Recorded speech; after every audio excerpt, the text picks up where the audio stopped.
Found this kidney-shaped wooden basin on four turned legs with a stretcher, lined in fabric or leather on a 19th century New York houseboat. It's quite low, too short for a standing station and not footstool height. What is it used for? What you found is a 19th century bidet stand. A removable ceramic basin sat inside the wooden frame, and the two shallow hollows along the rim are shaped for the thighs. Bidets first appeared in France in the early 1800s, evolving from portable washstands used in bedrooms. By the mid-19th century, cabinet makers were producing refined wooden stands with turned legs and porcelain liners, the style your piece reflects. The idea spread through Italy and other parts of Europe and began to appear in British and American homes that followed continental fashions. In the United States, it remained a niche item, found in wealthier households, hotels, and on vessels where a compact private washing fixture made sense. Found this small metal-plated dog figurine at a yard sale. It has a long groove across the back and a notch at the head, and the legs are hollow on the bottom. What is this piece used for? What you found is a pipe rest, a small stand for a tobacco pipe, shaped like a terrier. The pipe's bowl carries most of the weight, so it sits in the recessed saddle along the dog's back, with the stem pointing forward and resting in the notch near the head. The stand keeps the pipe off the table between puffs, prevents stray ash or heat from touching the surface, and lets the pipe cool without tipping over.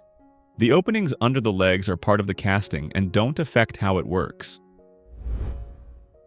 Found this heavy metal block, shaped like a prismatic trapezoid, with raised letters D, W, R, and a John Deere logo. The bottom looks cut from a rod. Any idea what this is from or what it was used for? What you found is the head of a John Deere barbecue branding iron. The stem and handle are missing.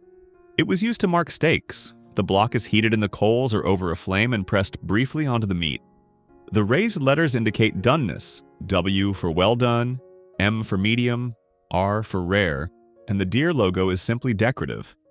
Pieces like this aren't very old. They were likely promotional items from the 1970s or a store open house.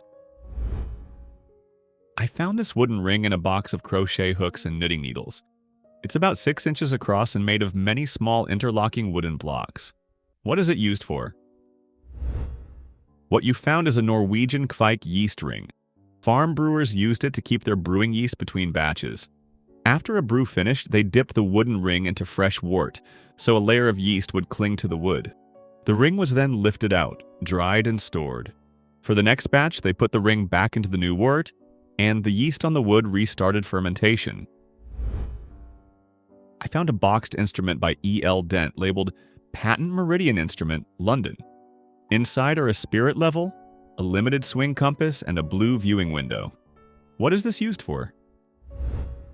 What you found is a diplitoscope, a meridian instrument used to determine true local noon. The name comes from Greek and means double-image viewer. In the mid-19th century, the London chronometer maker, E.J. Dent, patented and marketed this compact device as Dent's meridian instrument. Inside, a prism produces 2 images of the sun. By when those images merge, the instant of true noon has arrived. With careful leveling and alignment, the reading is accurate to roughly 10 seconds. Dipolitoscopes were set on a sill or small stand, leveled with the spirit vial and aimed on a north-south line with the pointer. They were sold throughout Britain and abroad to railways, surveyors, shipmasters, and households that needed reliable time before telegraph time signals became universal. I found this small brass gadget about 3 inches by 3 inches with a little lever on top. When I push the lever, a grid of tiny blades pops out from the bottom. What is this used for? What you found is a scarificator, a spring-driven bloodletting instrument used in the 18th and 19th centuries. The brass case holds a spring mechanism with a row of small blades. To use it, the practitioner would cock the spring with the top knob, set the cutting depth, press the case flat against the skin, and pull the trigger. The blades sweep out in a quick arc and make a series of uniform, shallow cuts. A cupping glass could then be applied to draw blood through those incisions.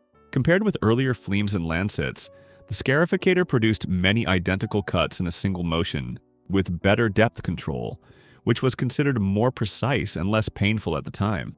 By the late 19th century, bloodletting fell out of favor as medical science showed it did more harm than good. Found these 14-inch handmade dolls at a thrift store in Oklahoma with fiber hair and cloth bodies. Does anyone know what kind of dolls these are? What you found is an apple doll, also called an apple head doll. The head is carved from a peeled apple and left to dry so it shrinks and wrinkles, creating an aged look. The process typically involves peeling the apple, shaping a small face with a knife or spoon and allowing it to dry for up to 30 days until it darkens and firms. After drying, the head is finished with details. Eyes may be small buttons or sequins, and tiny white beads or grains of rice can suggest teeth. Hair is made from wool, yarn, or cotton.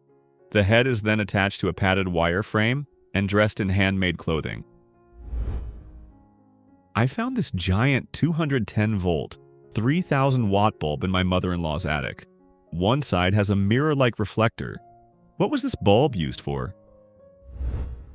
What you found is a rapid nagrescence incandescent lamp, a high-intensity signaling bulb developed during World War II to speed long-distance Morse transmission.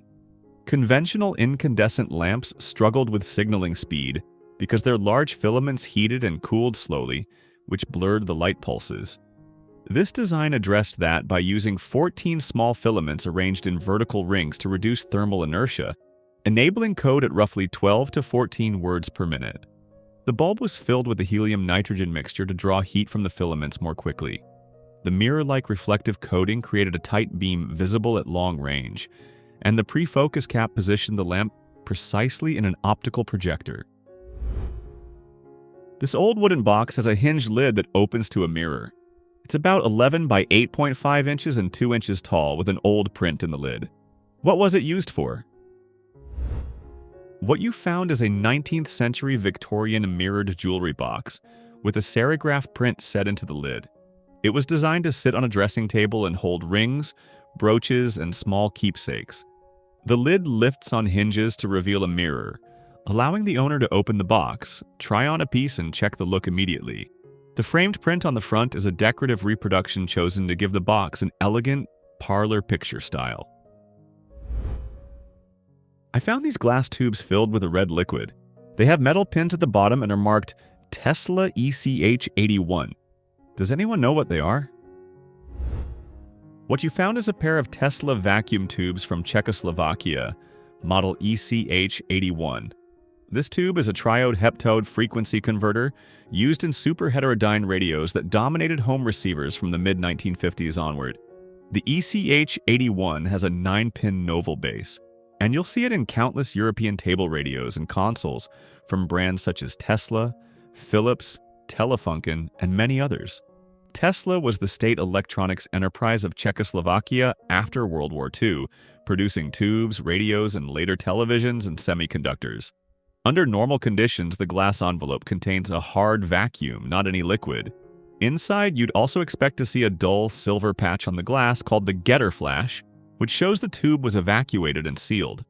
That red liquid is not original. Someone injected a dye or oil into emptied or damaged bulbs to pass them off as something mysterious or valuable. In the late 20th century, scams sprang up around so-called red mercury, a mythical substance rumored to power nuclear devices or secret weapons. Scientists and security services debunked those claims, but fraudsters kept faking red mercury by coloring liquids and sealing them inside all kinds of containers, including spent tubes. I found this long glass tool from Sweden. It's about 3 feet long, hollow like a tube, with a cork at one end and a flat round cup at the other. What was it used for? What you found is a Swedish glass food warmer that originated in glass-blowing shops. The long hollow rod is made of heat-resistant glass so it can be filled with hot water. The round, flat end works like a small hot plate, keeping a serving warm during a meal or in cold weather. The handle was typically wrapped in birch bark for insulation. The idea began in glassworks, and by the mid-20th century, similar warmers were sold for home use. People brought them to picnics and shared tables to keep dishes warm a bit longer. I picked up this heavy brass tube with Buddhist designs at a flea market in British Columbia. It's about 5 inches long with a threaded cap on one end. What is it?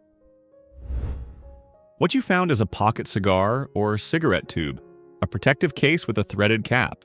Pieces like this were widely used from the late 19th century into the early and mid-20th century to keep a single cigar or a small bundle of cigarettes from being crushed or absorbing moisture. I found a black wooden rod about 18 inches long with metal caps on both ends. One end is tapered but not sharp. What is this used for? What you found is a drill cane. It's a parade and drill accessory carried by a warrant officer class 2, serving as a company, battery, or squadron sergeant major. It may also be carried by senior NCOS when they're acting as a drill sergeant or orderly sergeant. A drill cane is not the same as a swagger stick, which is typically carried by officers in an adjutant role. I found a tiny brass flask on a cord, about the size of a nickel. The neck has a small hole for a stopper, and the inside smells like cloves. What is it? What you found is a perfume pendant, a tiny scent bottle made to hang from a chain or cord. The cap typically holds a small dip wand, so a drop of perfume oil can be applied to the skin. Pendants like this became popular in the Victorian era, roughly the 1860s to 1900s, when women wore scent bottles on chatelaines or as neck pendants. The idea goes back earlier to Georgian vinaigrette and scent bottle jewelry in the late 18th century. The clove smell simply means it once held a clove-based fragrance or oil. In the last video, I asked you to identify this gilded iron pin. This item is a hat pin. Hat pins were commonly used in the late 19th and early 20th centuries to secure large hats to a woman's hair, both as a functional accessory and as a decorative piece. I really appreciate everyone who shared their guesses in the comments. It helps the video reach more people and allows the channel to grow. Now I want to invite you to identify another unusual object. It's a small wire cage with a sphere inside about 1.5 inches across. What do you think it was made for? Leave your guesses in the comments and I'll reveal the answer in the next video. Thanks so much for watching all the way to the end. I hope you found it interesting. If you enjoyed the video, please give it a like and consider subscribing. It really helps with the YouTube algorithm and lets more people discover the channel. Thanks again, and see you next time.